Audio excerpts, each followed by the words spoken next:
আসসালামু আলাইকুম ওয়া রাহমাতুল্লাহ। আপনারা কেমন আছেন? আলহামদুলিল্লাহ, আমিও ভালো আছি। আজকে আমি আবার ফিরে এলাম আপনাদের সামনে। আজকে আমি একটা নতুন ভিডিও এনেছি, আপনারা সেই ভিডিওটা মন দিয়ে শুনবেন। আর ভালো লাগলে আপনারা লাইক করবেন। আর আপনাদের কীরকম ভিডিও প্রয়োজন আমাকে কমেন্টে জানাবেন, সাবস্ক্রাইব করবেন। আসসালামু আলাইকুম। তো আপনারা ভিডিওটা দেখতে থাকুন। পৃথিবীতে আল্লাহর বড় বড় দয়ার কথা আমরা শুনেছি। সবচাইতে বড় দয়া রহমত আল্লাহর পক্ষ থেকে মানুষের জন্য চারটা পেয়েছি। কয়টা বলেন বলেন? এটা তিরমিজি শরীফের হাদিস।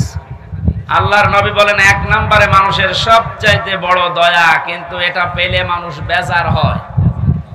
আল্লাহর দয়া রহমত, অথচ মানুষ পেলে বেজার হয়। কথাটা কেমন হয়ে গেল না? নবীজি কেন বললেন? এবার মিলান তো। এক নম্বরে পৃথিবীর বড় দয়া রহমত, মানুষ যেটা পেলেই বেজার হয়ে যায় অধিকাংশ। তার এক নম্বরে কন্যা সন্তান। আমরা কি বেজার হব? আজ যারা জুজুর ভয় দেখাচ্ছেন বাংলাদেশে নারীদেরকে, যে ইসলামী আন্দোলন একামতে দিন যারা আছে, এরা যদি ক্ষমতায় যেতে পারে আপনাদের ঘর বন্দি করে রাখবে। এই জুজুর ভয়টা দেখানো হচ্ছে না? বাংলাদেশের জামাতে ইসলামী বাংলাদেশের শ্রদ্ধাভাজন আমির, আমার মনে হয় কেউ যদি জিন্দা আল্লাহর ওলি দেখতে চায়, ওই লোকটার যেন দিকে তাকায়। টাটকা ওলি। আমরা ওলি আল্লাহ খোঁজার জন্য সিলেটে যাই।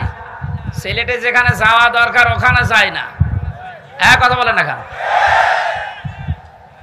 জীবিত ওলি দেখতে হলে এখানে যাওয়া লাগবে। সিলেটের পাশে মৌলভীবাজার কুলাউড়ায় হেঁটে গেলে মনে করবেন এটা একেবারে জিন্দা ওলি। উনি ঘোষণা দিয়েছে নারীদেরকে আজ যারা জুজুর ভয় দেখাচ্ছে, আমি গ্যারান্টি দিলাম যদি আল্লাহ আমাদেরকে জাতির খেদমতে কবুল করে, এই মেয়েরা পুরাটা উল্টিয়ে যাবে। তারা মনে করবে আমরা মায়ের কোলে আছি। ওনার কথার সাথে বাস্তবতার যেন আল্লাহ মিল করে দেন, বলেন আমিন। কন্যা সন্তান যাদের আছে আপনি বেজার হবেন না, কারণ কারো রিজিকের দায়িত্ব কারো হাতের উপরে, ঘাড়ের উপরে, মাথার উপরে আল্লাহ দেয়নি। যে আসতেছে দুনিয়ায় তার রিজিক সে নিজে করে নিয়ে আসতেছে। কথা বলেন এখন? দায়িত্ব যতদিন আপনার উপরে আছে যেভাবে হোক আল্লাহ চালিয়ে নেবে। যেহেতু এটা নবীর কথা যে এটা বড় রহমত, অথচ আমরা বেজার হয়ে যাই। আমার তো আল্লাহ 2টা মেয়ে অলরেডি দিয়েছে, এখন যদি আরো মেয়ে আসে আমার কোনো নারাজি নেই, আমি খুশি। দ্বিতীয় নম্বরে হাদিসের ব্যাখ্যা শুধু বলছে, নবীজি জানিয়েছেন যারা মেয়ের বাবা আছো, মেয়েটা যখন কোনো বাড়িতে আসে ফেরেশতা পর্যন্ত বাড়িতে নাজিল হয়ে যায়। কোন ছেলে আসলে ফেরেশতা নাজিল হয়, এ কথা কোরআনেও নেই, হাদিসেও নেই। অথচ মেয়ে মানুষ আসলে ওই বাড়িতে আল্লাহ ফেরেশতা আগে পাঠায়। ফেরেশতারা আসার পরে মাথার উপরে হাত দেয়, ওই কন্যা সন্তানকে উদ্দেশ্য করে বলে এটা একটা দুর্বল দেহ, একটা দুর্বল দেহ থেকে বের হয়ে এসেছে। এই মেয়েটাকে যারা আদর যত্ন করবে, এর পেছনে শ্রম দেবে, দ্বীনের শিক্ষা দেবে, সৎ পাত্র থেকে পাত্রস্থ করবে, কিয়ামত পর্যন্ত আল্লাহর সাহায্য ওই বাবা মা গার্জিয়ানের উপরে থাকবে। বলেন সুবহানাল্লাহ। এজন্য আল্লাহর এই বড় দয়া, বড় রহমত আমরা যেন বেজার না হই কোনোদিন। মেয়ে হওয়া মানে স্ত্রীর উপরে রাগ না, আপনার রাগ হচ্ছে আল্লাহর উপরে, কারণ ওটা তো আর স্ত্রী বানায়নি, বানিয়েছে কে? দ্বিতীয় নম্বরে পেয়েছি সবচাইতে বড় দয়া আল্লাহর পক্ষ থেকে, অথচ মানুষ বেজার হয়ে যায়। তার নাম মেহমান। নাম কি? এটার সাথে বাস্তবতার মিল আছে। যত ধনী মানুষ হোক, মেহমান আসলেই কেমন যেন মন খারাপ হয়ে যাচ্ছে। অথচ মেহমান যখন আসে, নবীজি বলেন সে তার নিজের খোরাকি সাথে নিয়ে আসে। বলেন সুবহানাল্লাহ।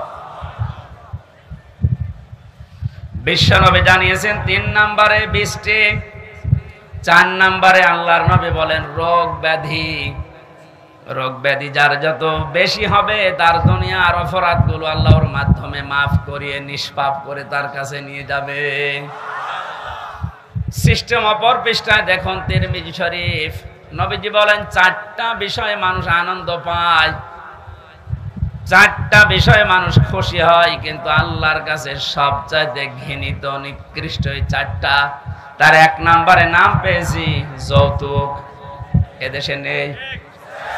সামাজিকভাবে আন্দোলন গড়ে তোলা লাগবে।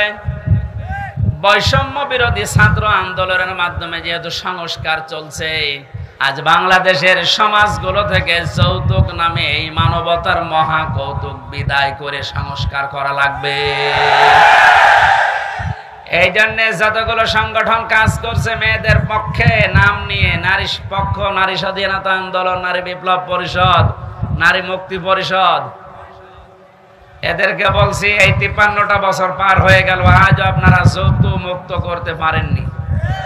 ইসলামের হাতে 5টা বছর তুলে দেন, যৌতুক নামে মানবতার সাথে মহা কৌতুক বাংলাদেশ থেকে মানুষ ঝাঁটিয়ে বিদায় করবে।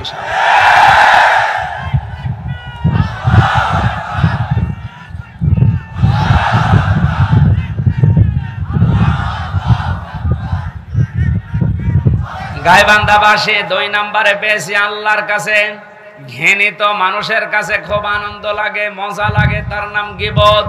নাম কি? এটা করা যাবে না। নবীজি বলেন 3 নম্বরে মিথ্যা বলা, 4 নম্বরে সুদ আর ঘুষ খাওয়া। এই 4টা বিষয় আল্লাহর কাছে ঘৃণিত, কিন্তু মানুষ খুব বেশি আনন্দ পায়, মজা পায়। আমরা যেন বিরত থাকতে পারি, বলেন আমিন। দরুদ আর সালাম পাঠ করি আমাদের নবী। কিয়ামতে যাকে সামনে তোলা হবে আর তার উম্মতদেরকে পেছনে তোলা হবে। এখন নবীর উম্মত আমরা হতে পেরেছি কিনা এটা একা নিজের কাছে জিজ্ঞাসা করি। আল্লাহর নবী জানিয়েছেন আমার উম্মত